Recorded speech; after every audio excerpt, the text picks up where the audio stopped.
الرحمن الرحيم الحمد لله رب العالمين نحمده ونستعينه ونستغفره ونؤمن به ونتوكل عليه ونعوذ بالله من شرور أنفسنا ومن سيئات أعمالنا من يهده الله فلا مضل له ومن يضلل فلا هادي له وأشهد أن لا إله إلا الله وحده لا شريك له وأشهد أن محمدا عبده ورسوله أما بعد فإن أصدق الحديث كتاب الله وخير الهدي هدي محمد صلى الله عليه وسلم وشر الأمور محدثاتها وكل محدثة بدعة وكل بدعة ضلالة وكل ضلالة في النار فقد قال الله تبارك وتعالى في القرآن المجيد وفي فرقانه الحميد فأعوذ بالله السميع العليم من الشيطان الرجيم من همزه ونفخه ونفثه بسم الله الرحمن الرحيم يا أيها الذين آمنوا اتقوا الله حق تقاته ولا تموتن إلا وأنتم مسلمون يا أيها الناس اتقوا ربكم الذي خلقكم من نفس واحدة وخلق منها زوجها وبث منهما رجالا كثيرا ونساء واتقوا الله الذي تساءلون به والأرحام إن الله كان عليكم رقيبا يا أيها الذين آمنوا اتقوا الله وقولوا قولا سديدا يصلح لكم أعمالكم ويغفر لكم ذنوبكم ومن يطع الله ورسوله فقد فاز فوزا عظيما وقال في موضع آخر يا أيها الذين آمنوا اركعوا واسجدوا واعبدوا ربكم وافعلوا الخير لعلكم تفلحون رب اشرح لي صدري ويسر لي أمري واحلل عقدة من لساني يفقه قولي اللهم زدنا علما وارزقنا فهما எல்லாம் வல்ல அல்லாஹ்வை போற்றியும் புகழ்ந்தும் அவனையே துதித்தும் ஆரம்பிக்கின்றேன். எனது அருமை இஸ்லாமிய சொந்தங்களே, பெரியவர்களே, தாய்மார்களே, உங்கள் முன்னால் தற்போது ஹுத்பத்துல் மஸ்னூனாவிற்கு பிறகு சூரத்துல் ஹஜ்ஜிலிருந்து ஹஜ் எனும் அத்தியாயத்திலிருந்து ஒரு வசனத்தை ஓதி காண்பித்தேன். அல்லாஹு ரப்புல் ஆலமீன் தன்னுடைய திருமறையில் இந்த வசனம் மூலமாக நமக்கு தெரியப்படுத்துகிறான், ஈமான் கொண்டவர்களே, அல்லாஹ்வை தொழுவுங்கள். நம்முடைய அமல்களில் சிறந்த, மிகவும் சிறந்த, மிக முக்கியமான அமலாக கருதப்படுகின்ற தொழுகையை நிலைநாட்டுங்கள். ருக்கு செய்யுங்கள், சஜிதா செய்யுங்கள், அதாவது தொழுது வாருங்கள்.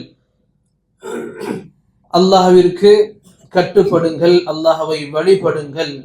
இதை சொன்ன பிறகு அல்லாஹ் ரப்புல் ஆலமீன் நமக்கு அழகா சொல்லி கொடுத்திருப்பான், வஃஅலுல் கைர், கைரை செய்யுங்கள். ஏன் செய்யணும்?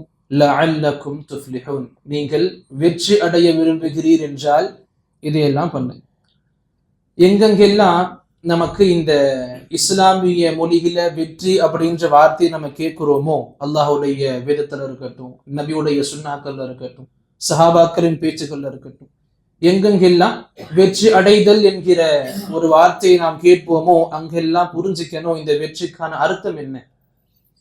பொதுவாக இந்த வெற்றிக்கான அர்த்தம் என்னவாக இருக்கும் அப்படின்னா, அல்லாஹ் குர்ஆன் ரொம்ப தெளிவா சொல்லியிருப்பான்.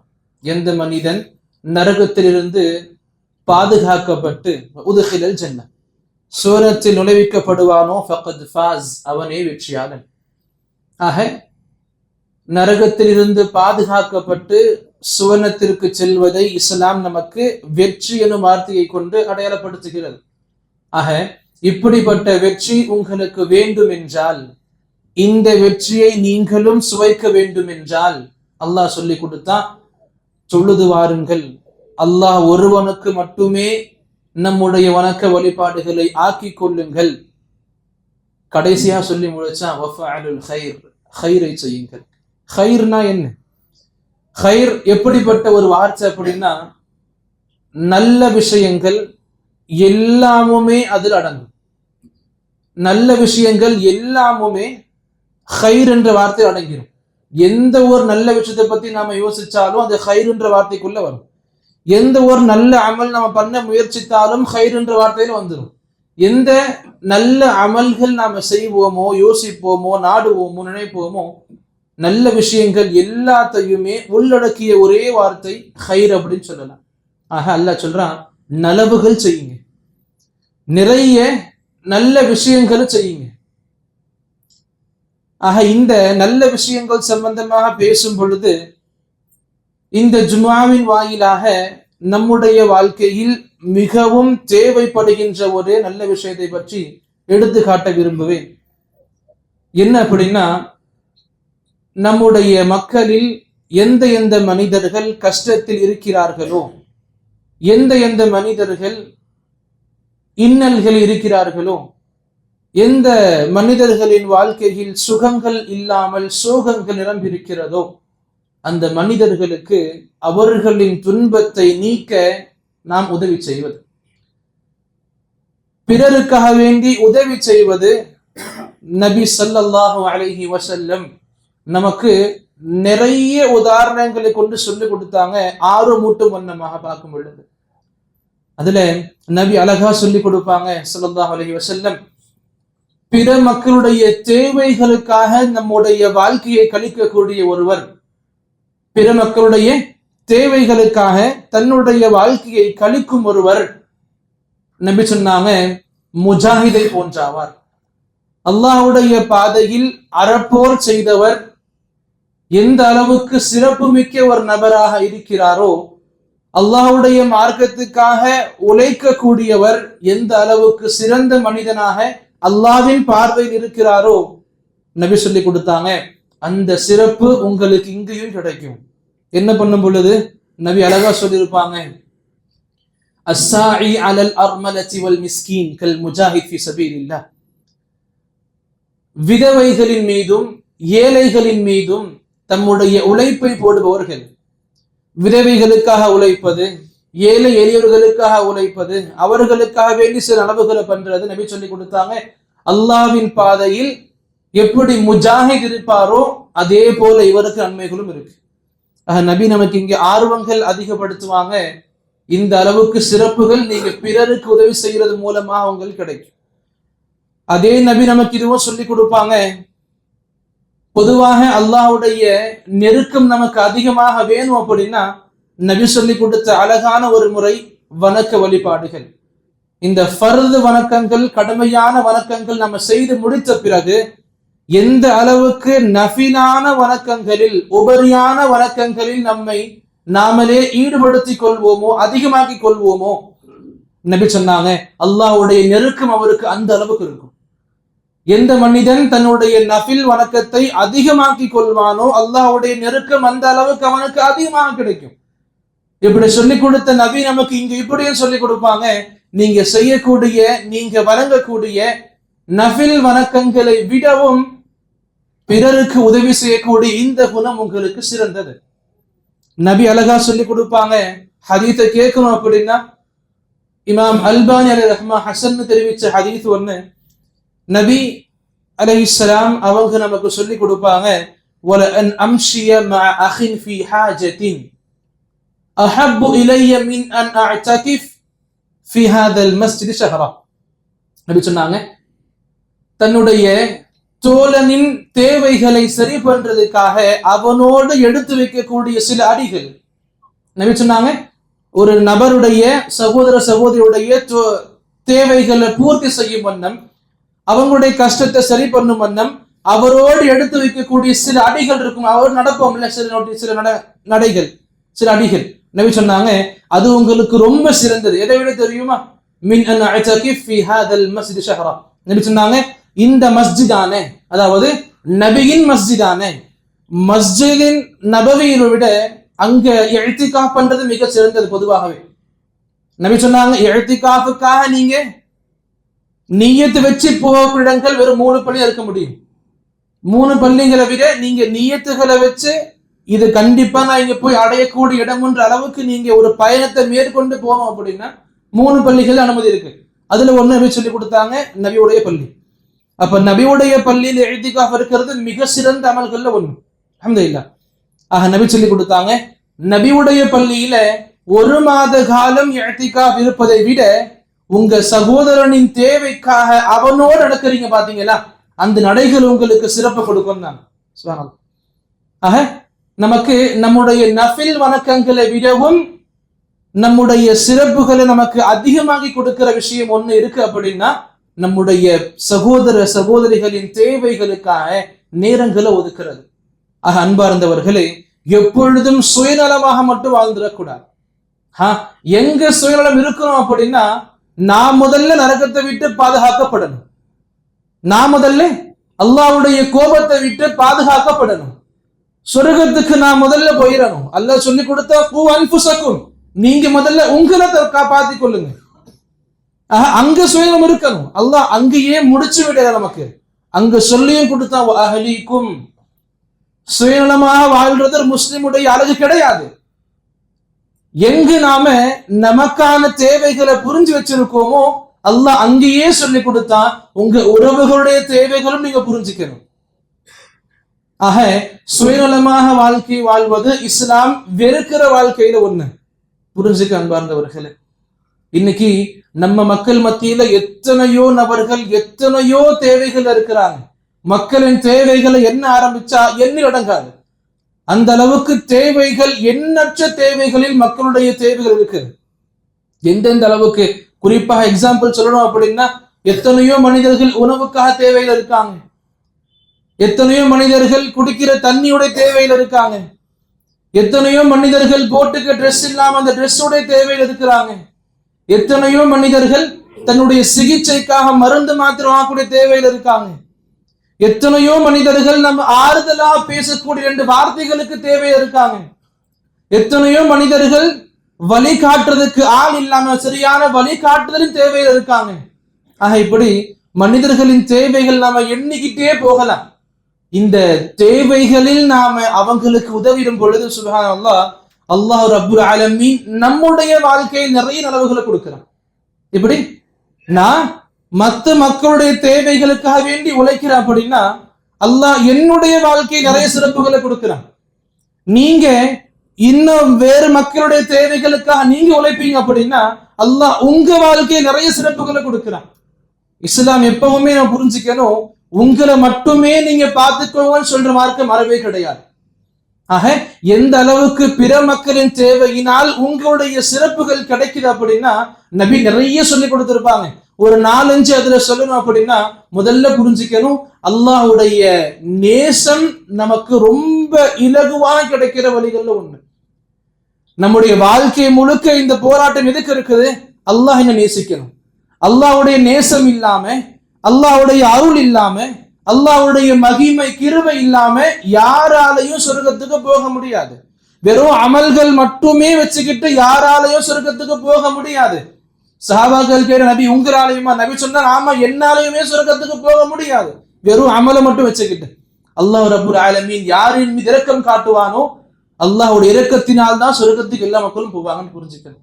ஆக அல்லாஹ்வுடைய நேசம் நம்முடைய வாழ்க்கை லட்சியம்.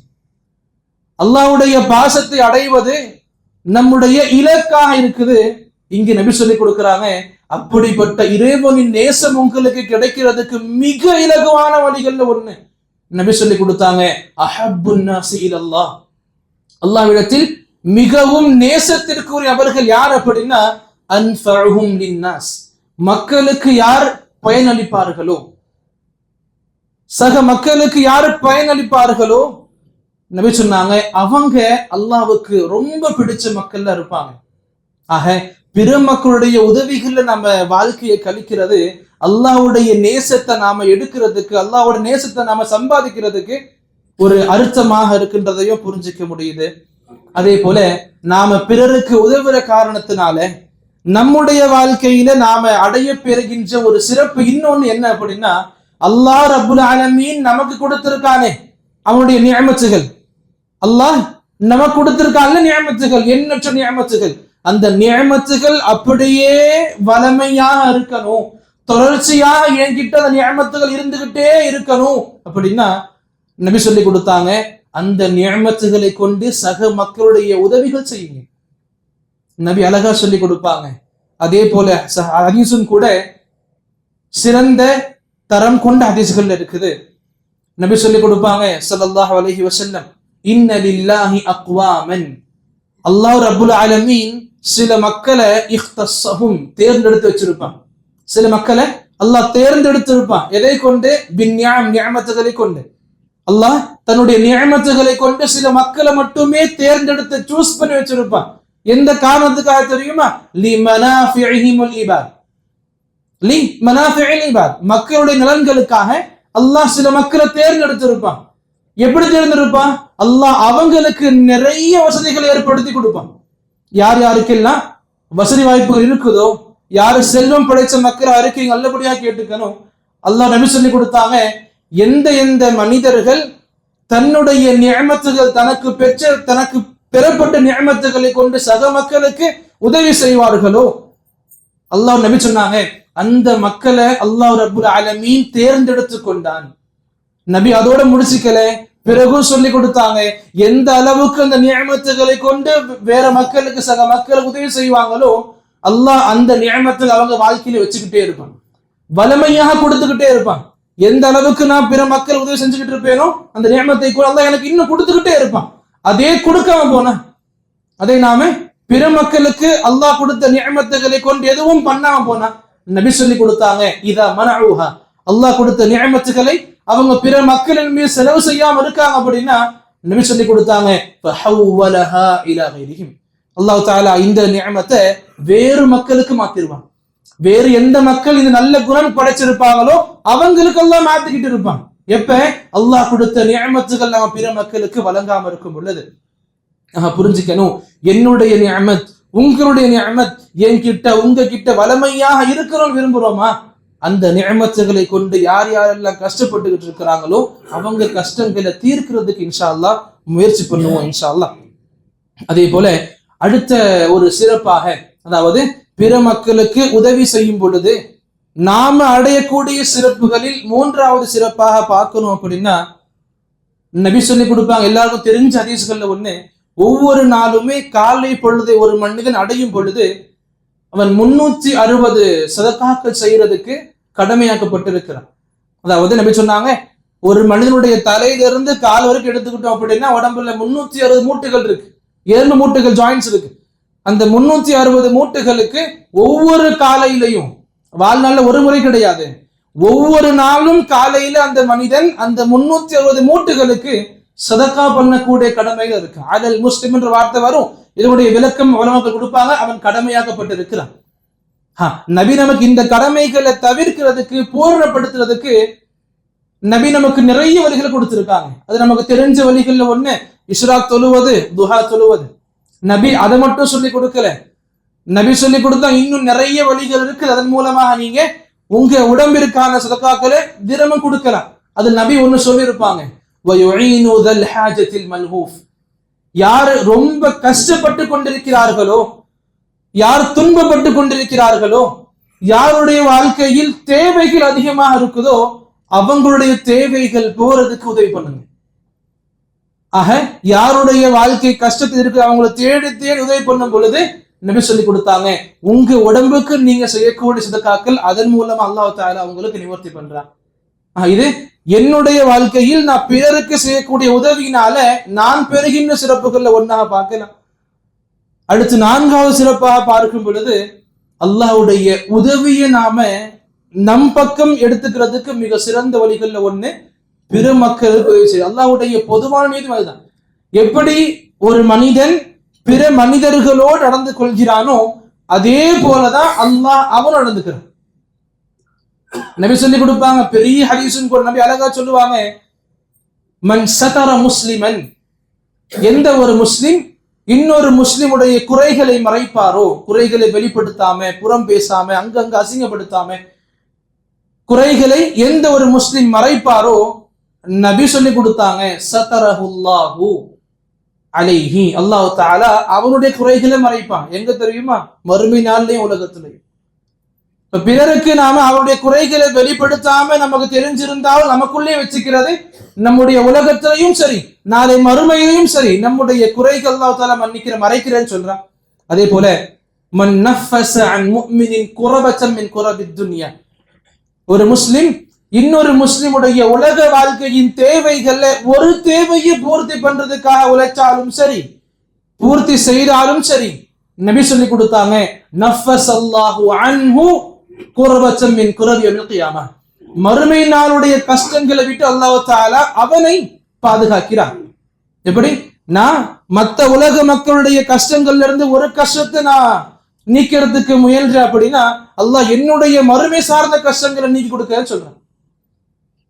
இது இந்த ஹதீஸ்களை சொல்லி முடிச்ச பிறகு நபி அழகா முடிப்பாங்க ஒரே வரியில, வல்லாஹு ஃபீ ஔனில் அப்த் மா கானல் அப்து ஃபீ ஔனி அஹி, அல்லாஹ்வுடைய உதவி எந்த வகையான இருக்கட்டும், உங்களுடைய கஷ்டங்கள் எப்படிப்பட்ட கஷ்டமா இருக்கட்டும், நீ யோசிக்கலாம் இதுக்கெல்லாம் தீர்வே கிடையாது, இந்த நோய்க்கெல்லாம் மருந்தே கிடையாது, இந்த கடன் தீர்க்கிறதுக்கு என்னுடைய வாழ்க்கை மட்டும் இல்லை, என் குடும்ப மக்கள் வாழ்க்கையுமே போதாது, எவ்வளவு பெரிய கஷ்டமா இருந்தாலும் சரி, நபி சொல்லி கொடுத்தாங்க, பிற மக்களுடைய உதவியில நீங்க இருக்கும் வரைக்கும், அதாவது பிற மக்களுக்காக நீங்க உதவி செய்யும் காலம் எல்லாம் அல்லாஹ்வுடைய உதவியில் இருப்பீங்க. அல்லாஹ்வுடைய உதவி நமக்கு வேணும் அப்படின்னா நாமளும் மனசு வந்து பிற மக்களுக்கு உதவி செய்ய ஆரம்பிக்கணும். பிறருடைய வாழ்க்கையில நாம அந்த சந்தோஷத்தை கொடுக்கும் பொழுது சுப்ஹான் அல்லாஹ், அந்த சந்தோஷத்தின் காரணமாக அல்லாஹ் நம்முடைய வாழ்க்கையில நிறைய கதவுகளை திறந்து விடுகிறான். எங்க நாம பிறருக்கு உதவி செய்யறதுனால நமக்கு கிடைக்கக்கூடிய சிறப்புகளை பத்தி தெரிஞ்சுக்கிட்டோமோ, அதே போல இதுவும் தெரிஞ்சுக்கிறோம். பிறருக்கு உதவி செய்யக்கூடிய வாய்ப்புகள் கிடைத்து உதவி செய்யாம போறோம் அப்படின்னா அப்ப நமக்கு இஸ்லாம் கொடுக்கிற எச்சரிக்கை என்ன தெரியுமா? பிறருக்கு உதவி செய்யக்கூடிய வாய்ப்புகள் கிடைத்து நான் உதவி பண்ணாம இருக்கிறேன், உதவி பண்ணாம நான் என்னைக்கு நானே முடக்கிக்கிட்டு இருக்கேன் அப்படின்னா எனக்கு இஸ்லாம் கொடுக்கிற எச்சரிக்கை என்ன தெரியுமா? நபி சொல்லி கொடுத்தாங்க, ஹதீஸும் கூட சரியானதும் கூட, சஹாபி ரசூல் அறிவிப்பாங்க, எந்த ஒரு தலைவன் அவனுக்கு கீழே உள்ள மக்கள்ல யாராச்சும் கஷ்டப்பட்ட மக்கள் இருக்கிறாங்க அப்படின்னா அந்த கஷ்டப்படக்கூடிய மக்களை தன் பக்கம் வரவிடாமல் தடுத்துக் கொள்கிறான். அந்த தலைவனுக்கும் அந்த கஷ்டப்படுகின்ற மக்களுக்கும் மத்தியில் ஒரு திரை ஏற்படுது. அந்த கஷ்டப்படக்கூடிய மக்கள் அந்த தலைவன் அடையவே முடியாம ஆகிறது. அந்த தலைவர் அந்த மக்களை ஒதுக்குறான், வெளிப்படையாக தள்ளி விடுறான், அவங்க வார்த்தைகளை கேட்க மாட்டான், செவிசாய்க்க மாட்டான். நபி சொல்லி கொடுத்தாங்க, அப்படிப்பட்ட தலைவனின் மீது அல்லாஹ்வுடைய பரக்கத்துகள் நிறைந்த வாயில்களும் மூடப்படும். இது சொல்லப்படுறது தலைவன் சம்பந்தமாக இருக்கட்டும், ஆனா நம்முடைய வாழ்க்கை எடுத்துக்கிட்டாலும் இந்த விஷயங்கள் அப்படியே பொருந்தும். நமக்கும் பொறுப்புகள் இருக்கு, நம்ம பொறுப்புகளுக்கு நாம தான் தலைவன் தலைவியா இருக்கிறோம்.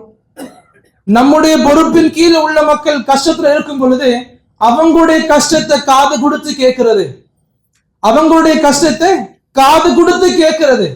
இது சுப்ஹான் அல்லாஹ், அல்லாஹ்வுக்கு பிடிச்ச குணம்.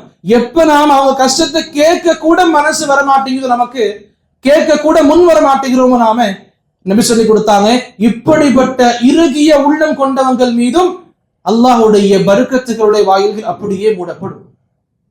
ஆக பிற மக்களுடைய உதவிகள் நாம் இருக்கும் பொழுது அல்லாஹ்வுடைய பரக்கத்துகள் நம்ம மேல வந்துகிட்டே இருக்கும். விசாலமா அல்ஹம்துலில்லாஹ். எப்ப பிற மக்களுடைய உதவிகளை விட்டு நாம நம்மளை ஒதுக்கி கொள்வோமோ, தவிர்த்து கொள்வோமோ, நம்முடைய அல்லாஹ்வின் பரக்கத்துகள் நம் மீது இறங்காதுன்றதையும் புரிஞ்சுக்கணும். நபியின் வாழ்க்கையில் நிறைய விஷயங்களை பார்க்கலாம், எண்ணற்ற விஷயங்களை பார்க்கலாம். நபி எப்படியோ மக்கள் உதவி பண்ணியிருப்பாங்க. நபி சொல்லுவாங்க, நீங்க உதவி பண்றதெல்லாம் போக அதெல்லாம் அடுத்து விடுங்க. உங்ககிட்ட செல்வாக்கு இருக்கு, செல்வம் இருக்கு, இல்ல அதெல்லாம் பிறகு. நபி சொன்னாங்க, ஒரு மனிதன் தன்னுடைய கஷ்டத்தை சொல்ல வரானா காது கொடுத்து கேளுங்க முதல்ல. எனக்கு உதவி பண்ணவே முடியாது, ஏன் சொல்ற, கேட்க மாட்டேன் போ. அப்படி இல்லாம தன்னுடைய ஃபீலிங்ஸ அந்த கஷ்டத்தை வெளிப்படுத்தும் பொழுது காது கொடுத்து கேட்கணும். இது நபிமார்களின் குணமும் கூட. நம்முடைய நபி இருக்காங்கல்ல சுப்ஹானல்லாஹ், நபி எந்த இடத்துல எந்த அளவுக்கு கேட்டிருப்பாங்க அப்படின்னா நமக்கு இதெல்லாம் ஆர்வங்கள் அதிகப்படுத்தும். இப்படிப்பட்ட உதாரணங்களை நிரம்பி கொண்ட வாழ்க்கை நம்முடைய நபியின் வாழ்க்கை.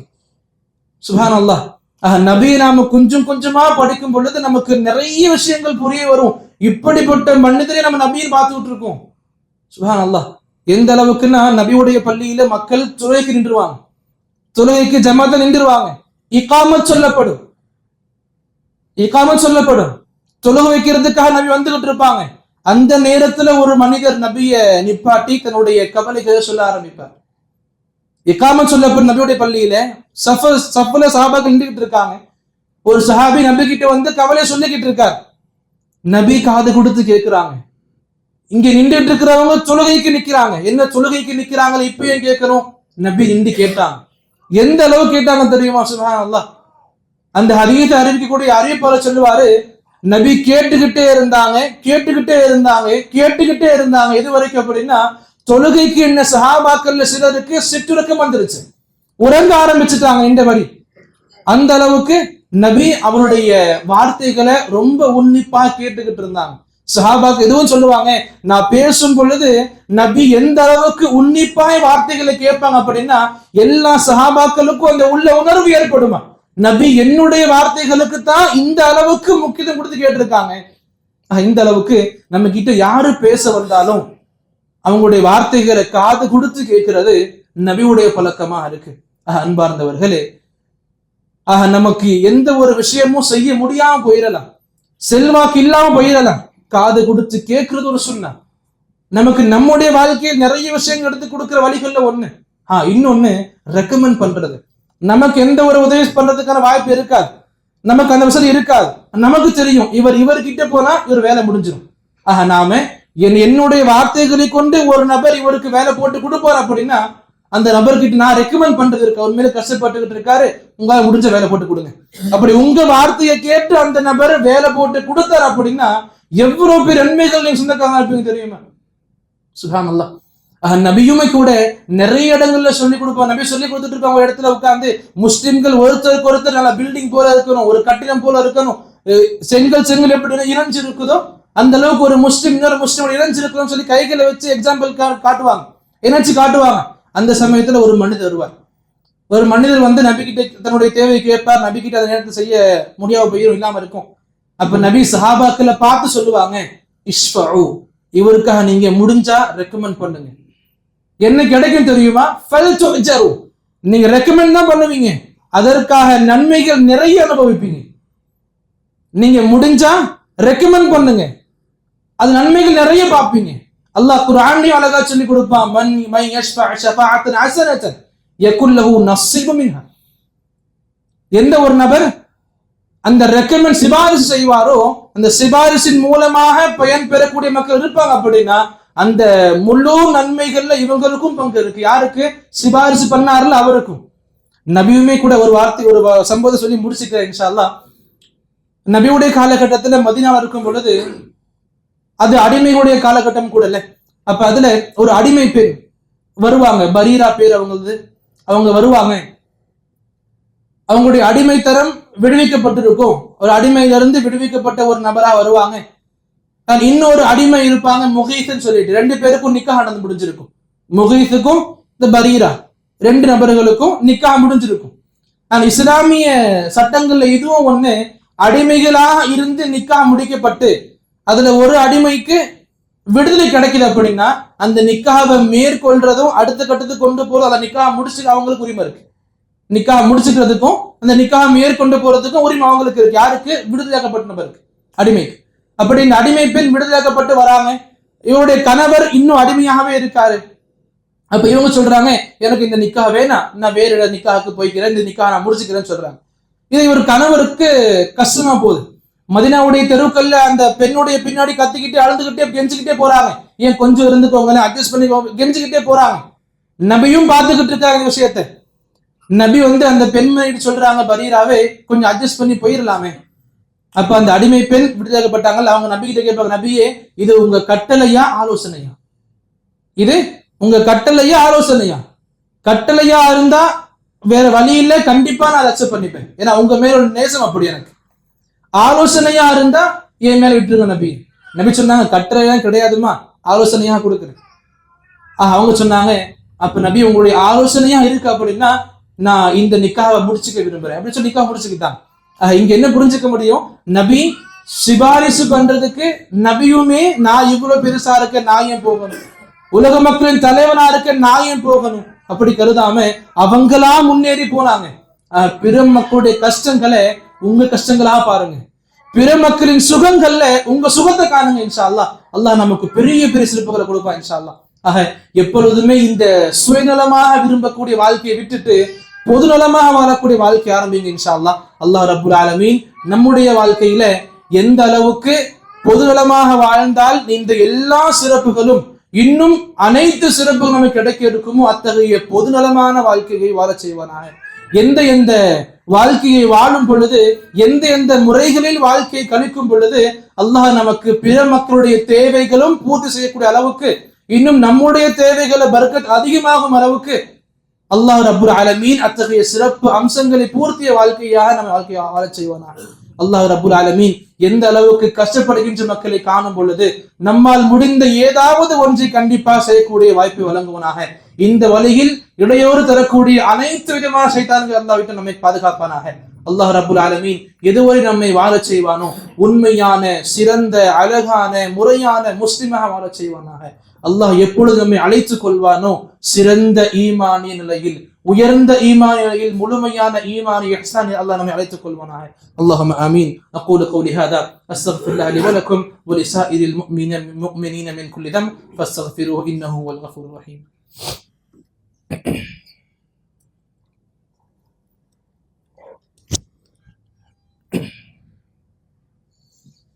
بسم الله الحمد لله الصلاة والسلام على رسول الله وعلى آله وأصحابه وعلى وبعد. அன்பார்ந்தவர்களே, வெள்ளிக்கிழமையாக இருக்கிறது. அல்லாஹ்வை அதிக அதிகமாக நினைவு கொள்ளக்கூடிய நாளாக இருக்கிறது. அல்லாஹ்வை அதிக அதிகமாக நினைவு கொள்ளக்கூடிய நேரங்களில் நாம் இருந்து கொண்டிருக்கிறோம். எந்த அளவுக்கு அல்லாஹ்வுடைய திக்ருகளில் நம்முடைய நாவு நினையுமோ, நாம் நம்முடைய நாவுகளை நினைப்போமோ, அல்லாஹ் ரப்புல் ஆலமீன் அந்த அளவுக்கு வெற்றிக்கான வாய்ப்புகளை நமக்கு இலவ கொடுத்துக்கிட்டே இருப்பான் இன்ஷா அல்லாஹ். அதே போன்று அல்லாஹ்வுடைய திக்ருகளுக்கு பிறகு அதிக அதிகமாக நம்முடைய நாவுகள் நினையப்பட தகுதியான ஒன்று நபியின் மீதுள்ள சலவாத்துகளையும் நபியின் மீதான சலாத்தையும் எடுத்து வைக்கக்கூடிய இந்த விஷயங்கள் தான். ஆக நபியின் மீது உண்மையான நேசத்தை உடலளவிலும் சரி வாழ்க்கை ரீதியாகவும் சரி முழுமையாக பேணக்கூடிய முயற்சி ஈடுபடணும் இன்ஷா அல்லாஹ். அதுல நாவு ரீதியான அமலாக பார்க்கும் பொழுது சலவாத்துகள் சலாம் எடுத்து வைக்க விஷயங்களாக இருக்குது. இன்ஷா அல்லாஹ் அதிக அதிகமாக நம்ம நபியின் மீதுள்ள சலவாத்துகளை வைத்து வைக்க முயலுங்க. அல்லாஹ் ரப்புல் ஆலமீன் நம்முடைய வாழ்க்கையில் இதை கொண்டு அல்லாஹ்வுடைய திக்ரை கொண்டு நபியின் சலாத்தை கொண்டு அதிக அதிகமான பரக்கத்துகளை வழங்குவானாக. அல்லாஹும்ம ஆமீன். இன்னல்லாஹ வ மலாயிகத்தஹு யுஸல்லூன அலன் நபி யா அய்யுஹல்லதீன ஆமனூ ஸல்லூ அலைஹி வ ஸல்லிமூ தஸ்லீமா. அல்லாஹும்ம ஸல்லி அலா முஹம்மத் வ அலா ஆலி முஹம்மத் கமா ஸல்லைத அலா இப்ராஹீம் வ அலா ஆலி இப்ராஹீம் இன்னக ஹமீதும் மஜீத். اللهم بارك على محمد وعلى آل محمد كما باركت على إبراهيم وعلى آل إبراهيم إنك حميد مجيد. عباد الله رحمني ورحمكم الله. إن الله يأمر بالعدل والإحسان وإيتاء ذي القربى وينهى عن الفحشاء والمنكر والبغي يعظكم لعلكم تذكرون. اذكروا الله العظيم جليلا جبارا يذكركم ودعوه يستجب لكم ولذكر الله أكبر والله خبير بما تصنعون.